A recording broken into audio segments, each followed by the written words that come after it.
Hey, how's it going, you guys? My name is Demize, and in this video I'm going to be covering something that was rather unexpected but a pleasant surprise in the latest Terraria 1.3.4 update. We've known about the super smooth updated water graphics and the new Dungeons Defenders crossover for several weeks now, but what we didn't know was coming was something a lot of people, including myself, have wondered about in the past, which is support for seeds in world generation. What this means is that you can now recreate the exact same world generation for any post 1.3.4 created worlds.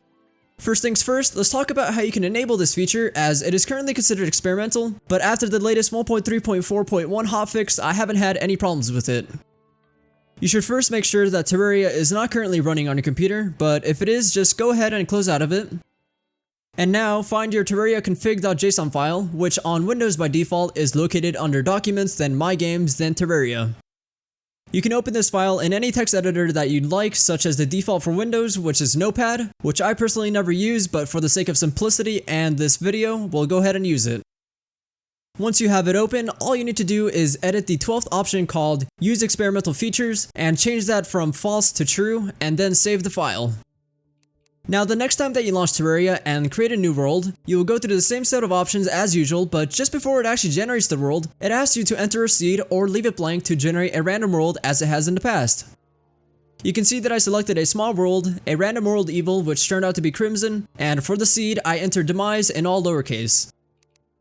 As it turns out, this isn't the most interesting world generation ever, but I do have a very distinct wide open cave system to the left of my spawn, with a few chests along the way down.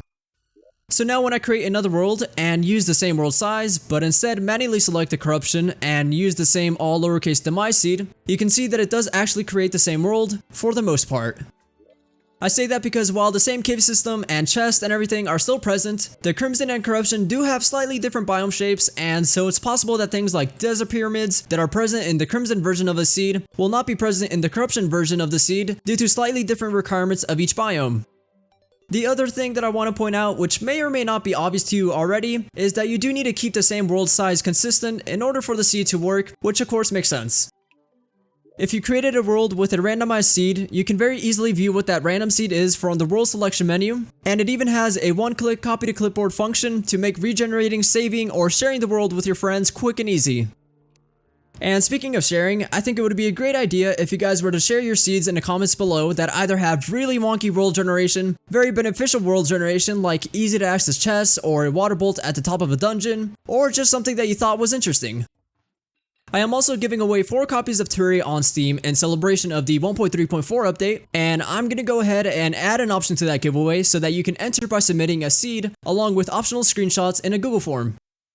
Now, obviously, if you have a seed to submit, that probably means you already have a copy of Terraria on PC, but if you do end up winning, you can just send that copy to a friend that's never tried out Terraria before. Make sure to leave a like if you enjoyed the video, and subscribe for more, and yeah, have a nice day.